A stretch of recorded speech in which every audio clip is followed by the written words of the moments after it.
in today's session of Divorce Court. Brandee Adams says her husband Robert left her for a woman he met on the internet.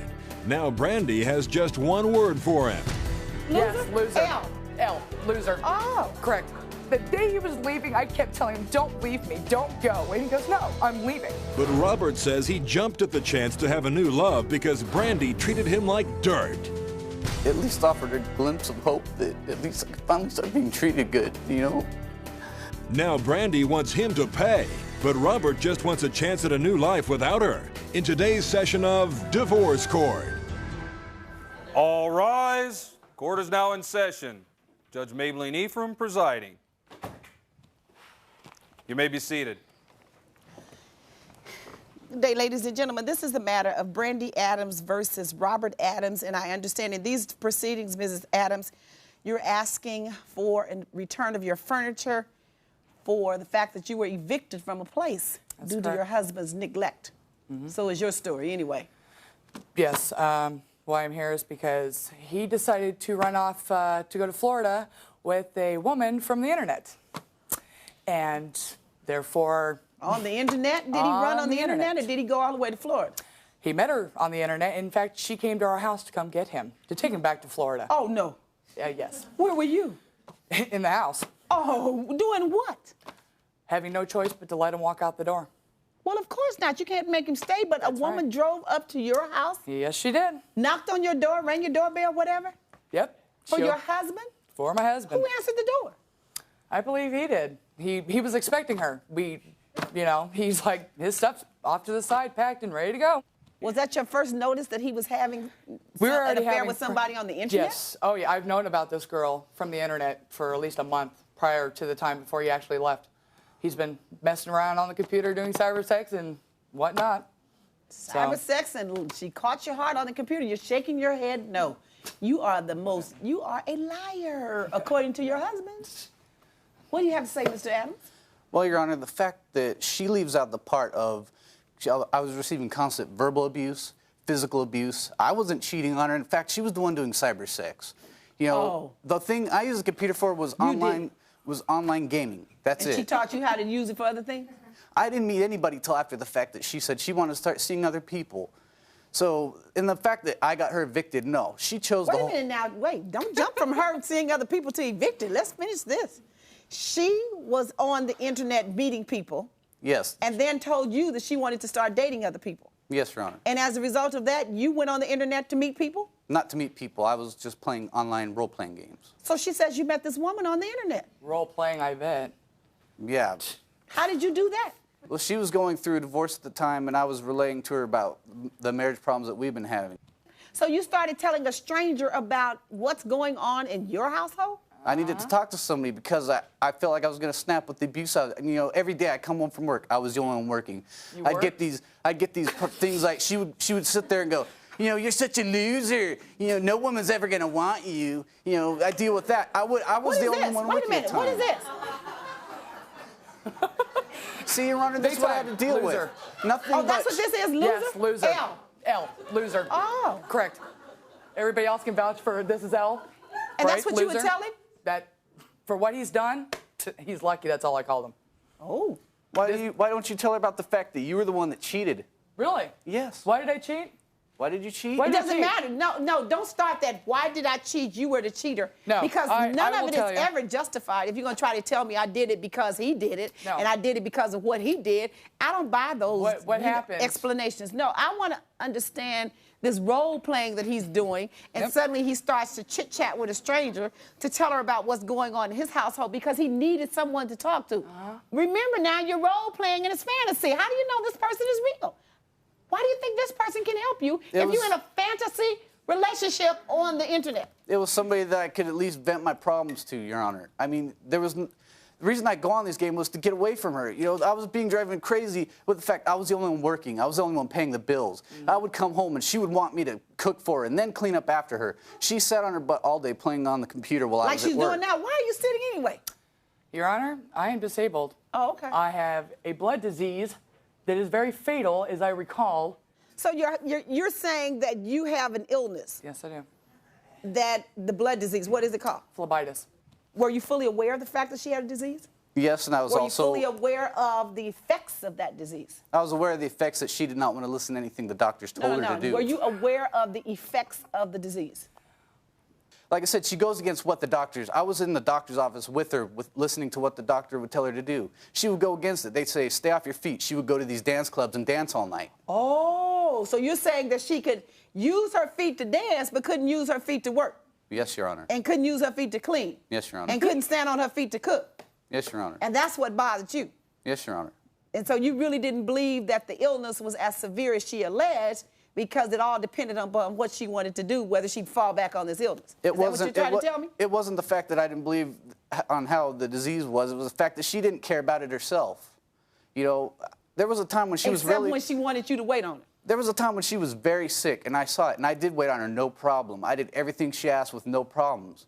And then she turns around and plays these mind games and still kept calling me loser. You know, she made me feel like I was nothing. She's calling you a loser, saying that you're no good. And because she's saying that you go on the internet and talk to somebody else, a total stranger, whom this is all fantasy, so that person could be telling you anything, given that it's fantasy. Now, why couldn't you go talk to a minister, a psychologist, a psychiatrist, a parent, a relative, somebody you knew and whose judgment you could evaluate and determine whether, in fact, they had some credibility in your life when they were giving you this information? This is a stranger you don't know who this person is, right? Right. But the good thing was, I couldn't take the head games anymore. I needed to talk to somebody. And the fact is, I've been trying to move on, and she will not drop it. She's been, you know, these head games. But excuse me, so the woman comes to your house. You missed my point when I was asking you those questions. The point is, I don't buy for a minute that you were just talking to this lady because you needed somebody to talk to. Because you could have continued to just talk to her. How did she end up at your front door? And how did you end up leaving with her? It wasn't anything that we wanted to hook up with each other, you know, run away with each other. But after a period of time, she would call, you know, I gave her my home number to call so we could talk on the phone to see, you know, if actually this was the actual person I was talking to. You know, she would call, and Brandee would get physical, grabbing the phone out of my hand, you know, threatening me, slamming the phone on my hand. Well, excuse me, you have a woman who you're communicating with on the internet. This was after she had already been dating other people. Oh, so both of you now, it's like, let's play tit for tat. No, she told me at one point, you know, that's it. I want to get separated. Tell him why. When divorce court continues, Robert breaks down while testifying before the judge. I tried to do everything I could before, and it was never good enough. If you would like to have the judge hear your case in divorce court, call us toll-free at 1-877-311-2222 or email us at www.divorcecourt.com. Divorce court continues in the case of Brandee versus Robert Adams, who says he ran off with a woman he met on the internet because Brandee made him feel worthless. Ms. Adams, stop telling him what to tell me. Because I want him to tell the truth, first of all. Well, if you want me to know something that's not coming out of his mouth, then you tell me. On Valentine's Day, the man walks in because he's such a loser. He worked at 7-Eleven knowing darn well that he is worth over $35 an hour from the Marine Corps of the knowledge that he knew, and got fired 2 weeks after he moved to Oklahoma to start a new life because he screwed up. Comes in on Valentine's Day with a box of Twinkies and a gallon of milk. And that just hurt you. Hello, our first time being married at Valentine's Day, and he walks in with that. A box of Twinkies and a gallon of milk, and you were ready to divorce him because of that? I turned around, I looked at him, I thought maybe it was a joke, because he has somewhat of a sense of humor, actually. And I'm like, okay, he's playing a little game with me or something, you know, like he's going to pull it out of his pocket, he's going to surprise me. I waited about an hour and a half, I said, did you forget something? And you want a divorce because your husband couldn't afford to buy you something greater for Valentine's Day, and he wasn't making enough money for you, and he wasn't cooking enough for you and taking care of you enough. Is that what you're telling me? No, I'm not, because there's a lot more to it. A week you after need to tell me a lot more, because that sounds awfully childish and awfully inconsiderate and awfully selfish. I agree. I mean, you don't divorce. Marriage that's all it is a Valentine's Day gift. And if you can't bring it to me, this marriage is over? No. I was angry that after all this time, because Christmas came by, I didn't get nothing. My parents, everybody, we all pitched in. We got him tools for his job that we were moving to, so he had enough stuff to start his new job. We had to pick up our stuff. But you weren't getting anything from him. I didn't get nothing from him. his mom put his name on a ring. So he's an inconsiderate man? Yes. All right. So now, who left? And how did we get the furniture out? We didn't. What happened? Because he told me. Wait a minute, you left with Sally Sue, whatever her name is, you left with her after she came to your door? Yes, Your Honor. And you don't know anything about her other than the internet? At this point, I mean, when you left with her. Right, but from everything I knew about her, you know, at least offered a glimpse of hope that at least I could finally start being treated good, you know? I mean, I worked at 7-Eleven, yeah, but it was a job, you know? It was a job, I agree. I tried to do everything I could for her, and it was never good enough. I mean, I could, you know, yeah, I called her that night, and I told her that I wouldn't, you know, I wanted to get her something for Valentine's Day, and she, I don't know whether it was a joke or not, she brought up the Twinkies, you know? So I just brought home something that, just, you know, whether it was a joke or not, is what she said she wanted. At least you brought home something. Wasn't for me. Well, but you know, Mrs. Adams, when you love somebody, if they work at 7-Eleven, wherever, if he's putting forth an effort, there are so many men that walk into this courtroom who decide that rather than work at 7-Eleven, I'm gonna work at all. They'd rather not work and get unemployment or live on the taxpayer dollar or live on the woman's dollar. But at least he understood that I have a wife, I have responsibility, I need to go to work. Now maybe I call that being a man and accepting responsibility. Now maybe he wasn't able to give you all those things that you wanted, and maybe he didn't give you gifts on a regular basis on holidays, but guess what? I find in this courtroom and in the years that I've been doing this, over 20 plus years, that there are a number of women and men who don't receive gifts on holidays for a number of reasons, and people have a lot of money. It wasn't based on that. Just listen to me. That's all I've heard you complain about. And he said, talking on the computer with this woman, I finally, at least somebody said some kind things to me. Now, that doesn't feel good when you sit up calling him a loser and he's trying to work every day. No, see, that is so wrong because that's not how it went. Well, excuse me if that's not how it went. No, he is Excuse me, Mrs. Adams. Out everything. All you have complained to me about was either not getting or the quality of what you were getting. And all you did was, that destroys this man if you complain to him like that every day. His low self-esteem, I'm not justifying you going on the computer and leaving your wife and walking away from your marriage with another woman before you get a divorce. Please trust me that I'm not justifying that behavior either, because there was a better way to do that. What I'm saying, though, is when people are beat up and beat down, there is a point of no return, and they do seek solace somewhere else. Okay. Sometimes they seek it in the wrong things, but they seek the solace. And I'm sure you've been there too. And that's probably why you sought it in him, or you're seeking it somewhere else.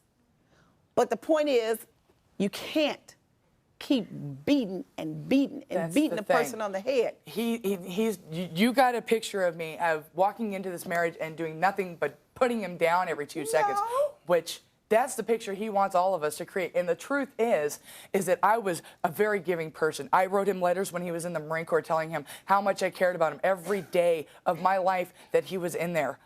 I wrote him poetry. I took 2 jobs. Mrs. Adams, the image that I feel about him, you created that, not him. Because those words came out of your mouth. Because the questions you're asking me at that given moment, it sounds, at that moment, yes, I am tormenting him mentally and verbally. I asked you, why did you call him a loser? Because you became one. Be quiet. And you gave me the explanation out of your mouth, and the explanation started with the Valentine's Day gift, and the explanation started with no Christmas gifts, etc. You created that image that said to me that that was what was important to you. I'm trying to hold back on a lot of stuff that I'm not allowed to bring up. Well, such is life. Yeah, well. When divorce court continues, Brandee finally shows her true feelings over the end of her marriage to Robert. The day he was leaving, I kept telling him, don't leave me, don't go.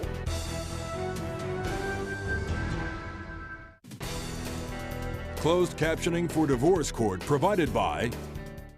If you would like to have the judge hear your case in divorce court, Call us toll-free at 1-877-311-2222 or email us at www.divorcecourt.com. Divorce court continues in the case of Brandee versus Robert Adams, who says he left Brandee because he could not take any more of her verbal abuse.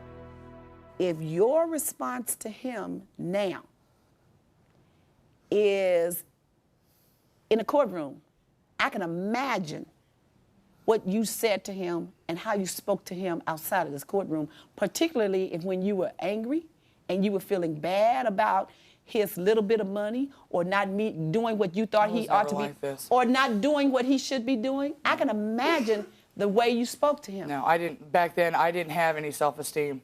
I gained 100 pounds being married to him because I was sick all the time, that he wouldn't even come to visit me. He would call me because he wanted to stay on the internet because he had some business going on that he took upon himself to say, oh, by the way, I own my own business now. I'm like, okay, great. We're going way off. So how did we get to the furniture? I had to leave it behind because he left and he didn't send me money on time. So he left, you stayed in the place, and then you moved out of the place? I had to. He abandoned me. He was going to send me money to make sure that I would be okay. So the bills would be paid on time because they're both in our name. So he didn't want to screw himself either. So where is the furniture now? It's gone. So you lost the furniture? No, I had to leave it. A neighbor. I had to leave it. That's what I'm saying. You left the furniture at the apartment, and at some point, or wherever you were living, house, apartment, whatever. I had to move all the way back to California. And the landlord or somebody else took the furniture? They all took it. Okay, and now what's it about back rent? Because we had to break the lease. By the time he left, we were already a month behind in rent. And then that following month, I was still there, and we were going on our third month, which would have been the 6-month lease. So how much is that? I got everything here for you. Joe, please.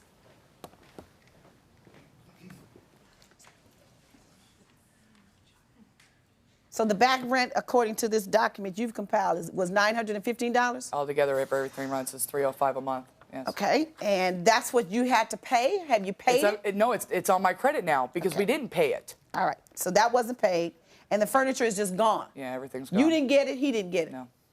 So even though the value of it was $2,900, I can't order him to pay you $2,900. He is supposed. When we discussed that he was going to get his life together, he's going to get a job and send me money, he promised that he was going to take care of me, that everybody that marries somebody makes those kind of promises. Yes, but he was already gone living with that other chick, though. And when it didn't work out, he was going to go, I'm going to hurry up and get a job, I'm going to get my life together, I'm going to come home to you, and we're going to be fine. And I said, it didn't happen. Fine. I trusted him enough. He left me with the phone bill was due like a week after he moved out. I had no electricity. I was using candles, going to shelters. And I had no money because he knew I was too sick to work. And he still took off anyway. And the day he was leaving, I kept telling him, don't leave me. Don't go. And he goes, no, I'm leaving. Too sick to work, but so not too sick to work. So he left. You never saw me dance. Did you ever see me dance? Yeah. No. You saw me go and sit on my butt just so I had a life of my own. Okay. Miss Adams. Miss Adams, you're taking this too far. And you're about to lose it and start using profanity in my courtroom. And it's one thing to yell at your husband, but it's quite another to yell at me and use profanity. I'm sorry. Because I don't play that. I don't understand. It's just an unfortunate circumstance. You were not able to work and pay the lease and keep the furniture. Your husband left with another woman, which is unfortunate, and left you there. But I can't and this court can't mend lives, unfortunately. I can't do that. I couldn't make him come back and stay. And now that you've lost the furniture, it's gone. I can't replace it by a court order. You abandoned me. Excuse you left me. me with nothing. Mrs. Adams, the court's order is this. Mr. Adams, you must pay 1/2 of the back rent, 1/2 of the $915. To the furniture, unfortunately, it's gone. I can't replace it. No court order, no matter how much money I would give, is going to satisfy that, because the real issue is that he left you at a time that you were down, that you needed him, and he abandoned you. And I cannot legally make it any better in terms of that. That's an emotional scar for both of you that you need to heal on your own. Court's adjourned.